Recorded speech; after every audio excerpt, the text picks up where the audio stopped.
Welcome viewers, welcome to our channel. The Left Alliance defended French President Emmanuel Macron. However, there was no complete relief. The results of France's second and final round of the parliamentary election show there is no single party or coalition has won the majority.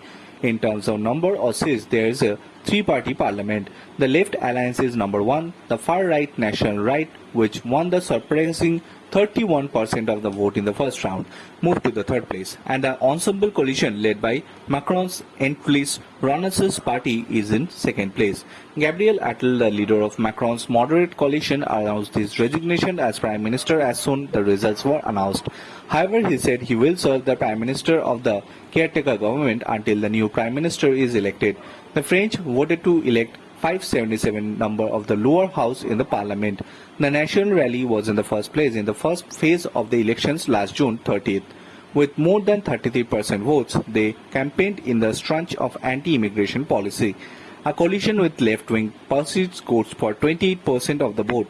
On the other hand, the Ensemble coalition led by President Macron and current French Prime Minister Gabriel Attal fell to the third place with 21% of the vote. The new population-formed coalition of leftist parties is set to win 184 to 198 seats in the 577-seat French parliament. According to the figure from France's polling agencies, Macron moderate coalition is set to get 160 to 169 seats and the far-right National Rally is going to get 135 to 143 seats. The magic figure is for the government formation is 289. No parties or alliance has come close to the number. Marine Le Pen's far-right party's victory has been several left-wing parties joined forces. The coalition included far-left parties, Socialist and the Green Party, which works to protect the environment. After the success of the far-right in the first round of the voting, the moderates and the left reached an understanding in several seats. In a three-way contest, leftist, rightist and alliance withdrew candidates from the at least 200 seats to ensure that the votes against the National Rally are not split. As a result, far-right parties are in direct competition with the left-wing coalition and the moderate coalition. However, the outcome of the parliamentary election, Macron remains president until 2027. France currently has a semi-presidential system in government, although the decision of the president is final in the implementation of foreign policy or defense.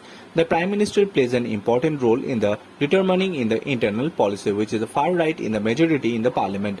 There is a possibility that the differences between the president and the Prime Minister on many important issues will become public. In France, the upper and lower house of the parliament were held by separate parties 3 times. The last one was between 1997 to 2022. If the lower house is occupied by the opposition party, the position of the president is vacant.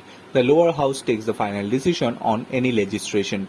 Macron decided to bring forward a national election after the party's defeat to the National Rally in the European Union vote earlier this month. In the eyes of many, this move was like a gamble. A large part of the electorate is angry about the inflation and various economic crises under the Macron. Many people think that Macron is arrogant and detached from the everyone's life or ordinary people.